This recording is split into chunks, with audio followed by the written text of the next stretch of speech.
आइए हम अपना इफिसियों की पत्री का अध्ययन जारी रखते हैं और पवित्र शास्त्र बाइबल से पढ़ते हैं।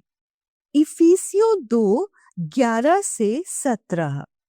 इस कारण स्मरण करो कि तुम जो शारीरिक रीति से अन्य जाति हो और जो लोग शरीर में हाथ के किए हुए खतना से खतना वाले कहलाते हैं, वो तुमको खतना रहित कहते हैं। तुम लोग उस समय मसीह से अलग और इस्राएल की प्रजा के पद से अलग किए हुए और प्रतिज्ञा की वाचाओं के भागी न थे और आशाहीन और जगत में ईश्वर रहित थे।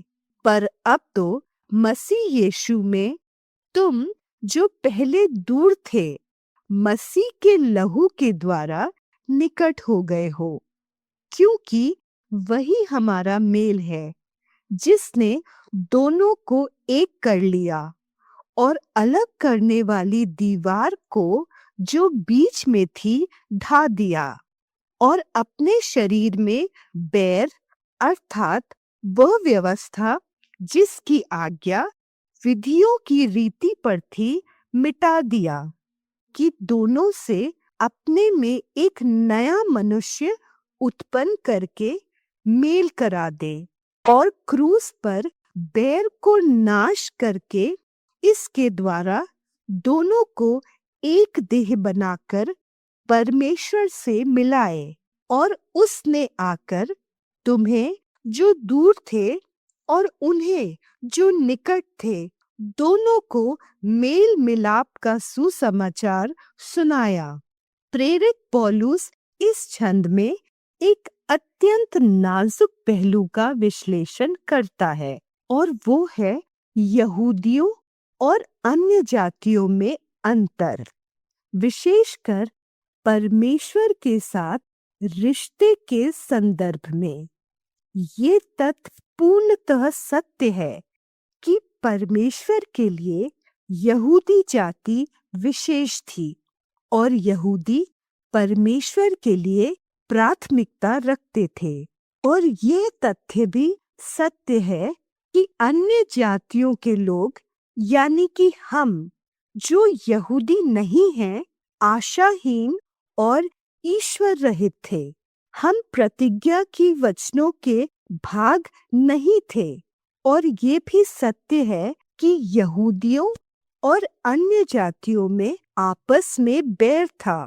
यदि कोई अन्य जाति मनुष्य किसी यहूदी को गलती से भी छू देता था, तो यहूदी खुद को अपवित्र महसूस करता था और फिर धार्मिक अनुष्ठान द्वारा उसे साफ किया जाता था। और ये बैर केवल मसीह के आने से ही मिट पाया, क्योंकि प्रभु यीशु ही हमारा मेल है और उसने हमें एक कर दिया, दोनों जातियों को अपने पवित्र लहू द्वारा खरीद कर एक ठहरा दिया और अलग करने वाली दीवार को ढा दिया। मसीह जो हमारी शांति है।